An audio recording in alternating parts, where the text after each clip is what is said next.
The turning of the millennium, I think that's what you call it, when it became the year 2000, was quite a significant one for me because my kind of identity changed somewhat.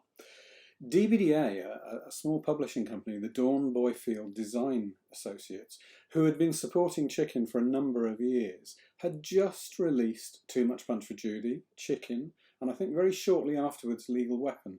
So suddenly I was on the map. My name, there it is, was on the map together with the plays that I'd written.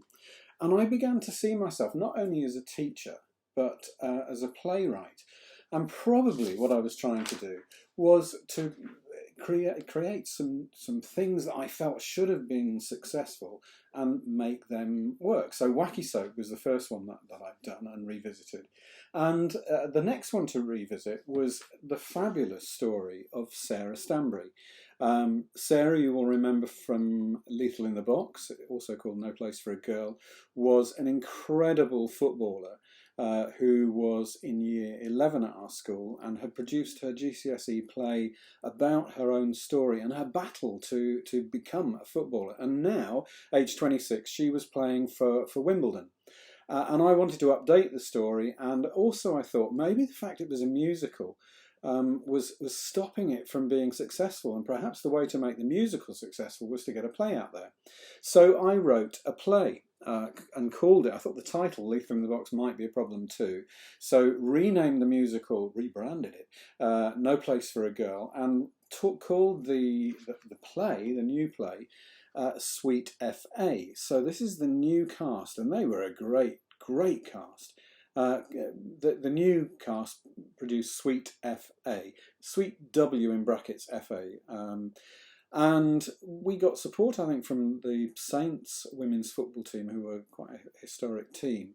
And this group did an absolutely stunning performance of the play.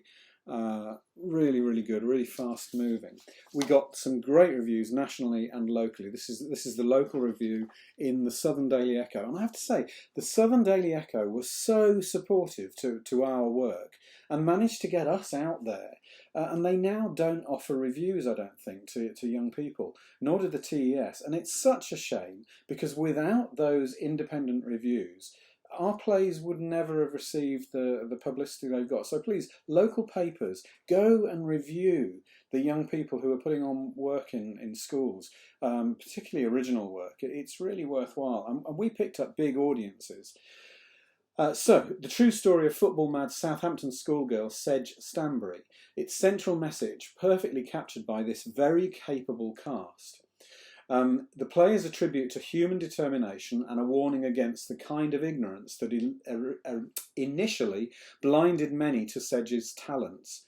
The young actors handled an idiosyncratic script with flair and capability. This was partly verbatim, and partly kind of written, but really the mum and dad story is absolutely true, and her best mate, they tell stories as well. It's a great story of parental battles against this young girl wanting to do something very specific. But honours must go to Katie Frecknell. There's Katie. Well, and what a star she was in our youth theatre. Katie with the red shirt. She played Sedge. Katie Frecknell for her performance as Sedge. Other fine performances came once again. Danny Sturrock, there he is, as Sedge's dad, Rob, and Callum Dixon as Sedge's odious schoolboy rival, Quentin. And that was a scene that I absolutely loved, where Quentin's dad, who was a football wannabe dad, really caused big problems with the male teacher who put Sedge in the school football team kind of illegally. And he comes on swearing. Every time there's a swear word, there's a big hooter that goes off. But it was a great comic idea, and Callum Dixon certainly did really well to make that work. The national review we got was from, and you'll see we did the Bald Prima Donna, so we were obviously really keen on making that a key thing. The other review was with Noda, and I think we won a Best Production Award with them for Britain, a Best Youth Production for Britain. Katie Frecknell again was excellent as the soccer mad youngster. battling to, where are we? Sorry. Battling to force her ways into a boy's world. Sedge's mum, beautifully played by Laura Greenough. There she is, Laura. And whenever I think of Laura, it's of us going to the National Student Drama Festival and watching Falsetto Land, which was such a great production by Lipper. I was particularly impressed by Catherine Gordon, who you might see. She's now called Verona Rose. She's on Channel 5 quite a lot. Catherine Gordon, who played several parts, including that of aggressive father. That's Quentin's dad, coming in with these bleeps. Excellent stuff, this. Really good entertainment. And schools, please note, this is now available for GCSE drama presentation. Contact Mark. So this world was kind of opening up for me as this person. I was becoming a playwright. And at the same time, this guy had arrived in our school as a second drama teacher. And when we went to Scarborough, to the NSDF, Johnny Carrington, who had arrived as a brand new drama teacher, knew that I'd applied for and got a job in another school, which was a kind of demotion, so that I could focus a little bit more on my playwriting. And I can remember we sat up very late one night at the National Student Drama Festival, and the weird thing was, he said to me, "You haven't even given Pete Hollis, our head, an opportunity to talk to you about what he might offer." And I hadn't. And the weird thing, another weird thing was that I got this job at this other school in Southampton, and I think they were, well, I know they were really pleased to have me. But they hadn't managed to sort the contract out. So the contract was going to be in the post to me when I got back from Scarborough. But that Scarborough holiday made me rethink the whole thing. And Johnny's words to me were kind of resounded in my head, and I thought, I have to speak to Pete. And when I spoke to Pete and said what my reservations were and my thoughts were, he suggested I go down to 4 days a week. Johnny could pick up one day, become a full-time proper drama teacher, and I would have time to put into my playwriting and developing that side of my work.